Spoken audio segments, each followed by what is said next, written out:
नमस्कार मित्रों। इस बार सुप्रीम कोर्ट में 75 सालों से चली आ रही एक परंपरा को तोड़ा गया और वो है सुप्रीम कोर्ट जज के रिटायरमेंट की औपचारिक विदाई का। जी हाँ, जस्टिस बेला त्रिवेदी जो कि महिला न्यायाधीश थी सुप्रीम कोर्ट में, उनका रिटायरमेंट हुआ और इसका बहिष्कार सुप्रीम कोर्ट बार एसोसिएशन और एडवोकेट ऑन रिकॉर्ड एसोसिएशन ने खुल के किया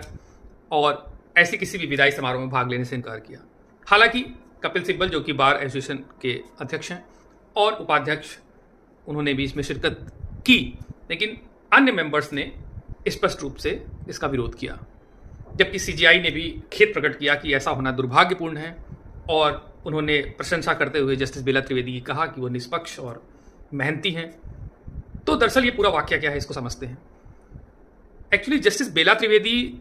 95 में सिविल जज के रूप में आती हैं जुडिशरी में और वहाँ से राइज करते हुए हाई कोर्ट तक पहुंचती हैं, जो कि अपने आप में एक बड़ी उपलब्धि है, क्योंकि जनरली सिविल कोर्ट से सुप्रीम कोर्ट तक पहुंचना बहुत ही एक चुनौतीपूर्ण होता है। इतना लंबा स्पैन सर्विस का होना भी अमूमन नहीं होता। तो निसंदेह वो अपनी मेरिट से वहां तक पहुंची और उसके बाद गुजरात हाई कोर्ट की जज बनती हैं, फिर उनका राजस्थान ट्रांसफर होता है, फिर वापस गुजरात आती हैं और फिर वो सुप्रीम कोर्ट में एलिवेट होती हैं। इनकी जो छवि है काफ़ी स्पष्ट और टफ रही है, जिसका कपिल सिब्बल जी ने जिक्र भी किया उस विदाई समारोह में। और एक मामले में इन्होंने बहुत सख्ती दिखाई, ऐसा माना जाता है, जिसकी वजह से सब कुछ हुआ। दरअसल एक वाद में एक मामला सामने आया जहां पर एडवोकेट ऑन रिकॉर्ड और एक वकील ने फर्जी तरीके से, ऐसा माना जा रहा है, एक केस फाइल किया। और सबसे बड़ी बात यह थी कि जिसकी तरफ से केस फाइल किया गया वो प्रार्थी, उस व्यक्ति को ये सूचना ही नहीं थी कि उसकी तरफ से ये केस फाइल हुआ है और वो जब उसको ज्ञात होता है तो वो हक्का बक्का रह जाता है। जब ये मामला सामने आया तो जस्टिस बेला त्रिवेदी और उनके जो सहयोगी जज थे, 2 जजों की जो बेंच थी, उसमें से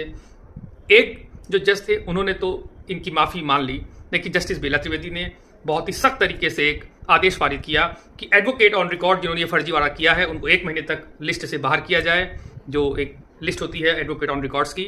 और जो वकील थे उन पर जुर्माना किया 1 लाख का। ये बात संभवतः सही नहीं लगी एसोसिएशन के मेंबर्स को, शायद ये माना जा रहा है जिसकी वजह से बहिष्कार हुआ। इसके अलावा एक और बड़ा चीज मैं देख रहा हूं जो मुझे इसमें महत्वपूर्ण बिंदु लग रहा है, जिस तरह से इनको टारगेट किया जा रहा था लगातार, अभिषाक शर्मा हो चाहे रवीश कुमार हो, ये लोग लगातार एक इनके खिलाफ भ्रम फैला रहे थे कि एक पार्टी विशेष या एक विचारधारा की तरफ इनका रुझान स्पष्ट दिखता है। क्योंकि जब हेमंत सोरेन का केस इनके पास आता है तब भी ये बात अभिषाक शर्मा ने कही और उमर खालिद को जमानत न देने के संबंध में भी रवीश ने बार बार इस तरफ इशारा किया। तो आप समझ सकते हैं कि अब ये जो इकोसिस्टम है